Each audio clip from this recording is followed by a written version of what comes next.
Market your list right. Now that you have figured out your payload content, the next step is to understand what kind of giveaway you're going to have to use to get people to sign up for your mailing list. In an ideal world, people can see the value you bring to the table. They only need to look at the content you share as well as the crucial information they get from your premium content. They see this premium content and they see what you're about, what you have to offer, and why it's such a good idea to sign up to your mailing list. Unfortunately, things don't work out that way. Even if you have the very best blog posts and articles on your website, people still need a push to sign up to your mailing list. This is where incentives come in. You're going to offer free, high-quality premium content, but you're going to repackage it in a way that people would appreciate. Maybe you put in a book. Maybe you come up with some sort of cheat sheet or resource sheet. Or perhaps you can strip it all down into a booklet or even convert it into software form. Whatever the case may be, this premium free giveaway content is going to act as an incentive for people to join your mailing list. They get a copy of whatever it is you are giving away for free in exchange for their email. I call this an ethical bribe. You're bribing people to sign up to your list. Normally, they wouldn't. Only a very few people would take the time and bother to sign up for your list, regardless of how awesome your blog posts and articles are. That's just the reality. Finding out what to use as an incentive. I hope you can see the logic behind giving away freebies so people can sign up to your mailing list. People need a push. People need some sort of extra sweetener to get the deal going. They need something extra to get them off the fence and onto your mailing list.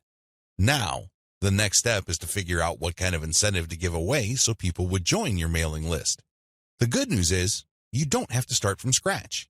You don't have to take wild guesses. You don't have to take shots in the dark.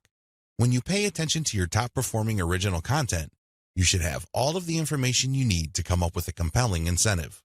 For example, if you run a gardening blog and you notice that a lot of people click on share and otherwise engage with your content on tomatoes, it's probably a good idea to come up with a free giveaway book on how to build your own inexpensive tomato greenhouse. You see how this works? Pay attention to your best-performing original content. Look at the questions they answer and look at the questions they fail to answer. This way, you can use your popular content as a launching area for your incentive content. You let your readers know that if they need more information, and they will because the content that they're enjoying or missing certain items, they should click on this link. That link, of course, is your squeeze page.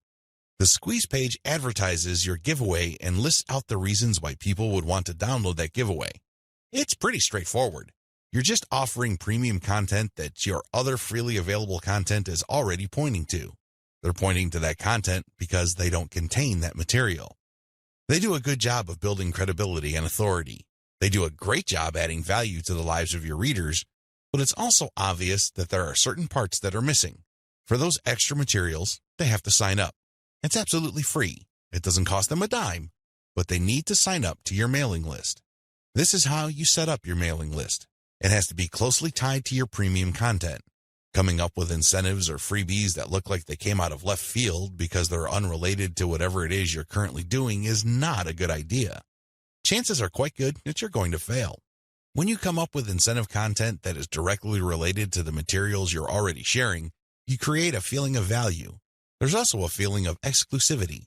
After people have seen your content and have become aware of what you are and what your brand is about, you let them in on a special premium. This is a special deal that other people who haven't accessed your brand have no idea about.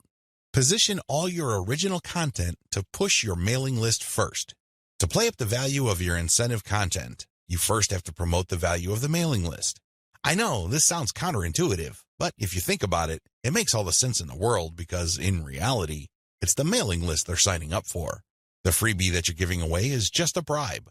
It's intended to get people to enter their email address and nothing more. If you were to use all your original content to play up the fact that people can get this additional content, don't be surprised if people sign up to your list and quickly unsubscribe because they really don't care about your list. Again, you're walking a tightrope here. On the one hand, you want people to get excited about the premium you're giving away for free in exchange for their email address. On the other hand, you want people to see the value that they would get by being members of your mailing list. This is how you should play it. All your original content should push your mailing list first. I'm not saying that you should not tie it into the incentive, but your original content should highlight the fact that when people join your mailing list, they will continue to get valuable information. This is the key, because when you use your tried and proven content to push mailing list membership, people are less likely to join your list and immediately unsubscribe. They are aware of the value that the list can possibly bring to their lives. You then play up the premium content as part of the membership. In other words, it's an extra. It's not the main focus of the list. Keep the list separate from the premiums you use to get people to sign up to your list. I hope this is clear because you want to play up the list first, but it must be obvious that you are using the premium content, whether it's a free book, a booklet, a cheat sheet, some sort of pre-recorded video, or something else, as a means to get people to make a decision. That's the bottom line. You want the incentive to push people to make a decision to join your list, but all your original content, and your website by extension, should push the reader to see the value of being a list member. A lot of social media marketers completely blow this. They think that it's all about marketing the incentive. Well, to continue with the example I raised earlier, what happens after you get people to sign up to your list in exchange for the greenhouse guide? That's right, nothing. Why? You played up the value of the greenhouse guide to such an extent that people are clueless as to what other value they would get from your mailing list. Indeed, don't be surprised if people start reporting your list as spam after you start sending them updates. They were so focused on getting the free book that the updates from your mailing list completely took them by surprise. This happens all the time because of faulty messaging on your blog or website. You cannot afford to play the game this way. You worked hard to pull all this social media traffic to your site. You spent a tremendous amount of time, effort, and resources to build a solid brand. Unfortunately, you're dropping the ball if you market your mailing list this way. You must sell the list first, but the incentive must be used to push people to make a decision. This is the proper order of priority. Anything else will fail. Set up your squeeze page for maximum social appeal. As I mentioned earlier, you should use your content to push your mailing list. You should use your content to upsell your squeeze page. But this doesn't mean that you can get away with badly designed squeeze pages. It's not going to cut it. Your squeeze page must be well designed. After all, this page is a specialized recruitment page. When people get on this page, you have to make the case as to why they should join your list, and not just for the incentive. While the incentive takes a big chunk of the real estate of a squeeze page, you should be clear about the fact that people are signing up to your list. With that said, you have to make your case. Why should people bother with your updates? Why should people stay on your mailing list? What kind of value would they get? Remember, people are always asking what's in it for me. Your squeeze page must answer that question effectively, clearly, and powerfully. Your squeeze page must be well designed enough to be able to make that connection, while at the same time, it must be easy to market on social media. Maybe you should have a graphic on your squeeze page that can be easily posted on Pinterest. Maybe you should have a video on your squeeze page that can be easily shared on YouTube. There are many ways you can go with this. What's crucial is that your squeeze page must be social media ready. At the same time, it should also do a good job of recruiting people. Set up the right confirmation page. When people join your list, thank them and make them feel welcome. You also have to clue them in regarding the content they should expect to receive.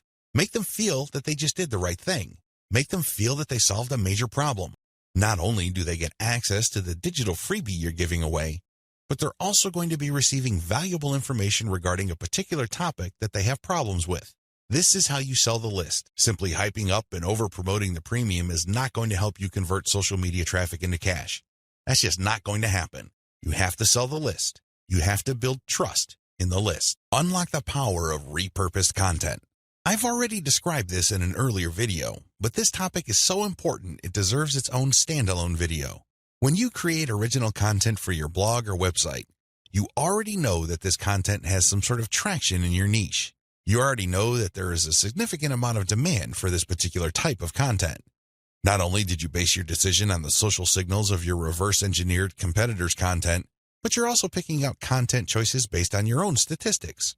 In other words, you're basing your best content on tried and proven material. You're not taking shots in the dark. You're not taking wild guesses. You're not crossing your fingers and hoping that something sticks. Instead, you have based your decision on what actually works. Congratulations, but you shouldn't stop there. Once you have noticed that this content really performs based on the amount of clicks as well as the social media engagement it gets, the next step is to repurpose that content. Turn them into other types of content and reshare them on platforms that specialize in those content types. For example, if your blog post is getting a lot of retweets and clicks, You might want to strip the blog post into questions. This isn't all that hard because if you look at any type of content, it consists of answers to questions. The questions may not be obvious. The questions may not be plainly stated, but the content is meant to address certain concerns. These concerns can be reworded into questions. Strip your most powerful and best performing content into a series of questions. Each question then is linked to the article or blog post that answers it. Tweet these and pair them with niche-specific hashtags. By using automation tools, you can rotate different questions that essentially promote the same piece of content. Since you're rotating hashtags, there's a high chance that different people looking for different segments of your niche would become aware of your tweet and possibly click through. Another thing you can do is turn your article into slideshows. Each article brings to mind many different mental images. Come up with different pictures for each of the topics raised by your article and create a simple slideshow using PowerPoint. Share these PowerPoint presentations on SlideShare. You can also use other tools to create a video from your slideshows. Once you've created these videos, you can obviously share them on YouTube. Alternatively, you can look through the issues you raised in your blog post and turn them into infographics. Infographics are essentially stripped-down graphical forms of articles or blog posts. They focus on the most important points you raised and make them easier to understand by the viewer by converting them into pictures. Share these infographics on Pinterest. Finally, you should make sure that all your blog posts or articles have a nice header picture. This way, when you load the link on Facebook, a nice preview shows up. It grabs eyeballs and people are excited to share the content. On Facebook, you have a wide range of content formats to choose from. You can share links, videos, infographics, photos, diagrams, and even audio files. After you share materials on your Facebook page, you should then get the link to that post and then share that Facebook page link in Facebook groups that cater to your niche or a related niche. This is how you unlock the power of repurposed content. If you play the game this way, you spend less time creating content and more time promoting. Promotion is the name of the game. You may have great content, but it's not going to do you much good if people don't even know it exists. For every hour you spend creating content, you should spend 10 hours promoting that piece of content. This is how you build up a successful mailing list. This is how you create a solid brand on social media. Start with powerful content, but create different versions and spread it on many different social media platforms.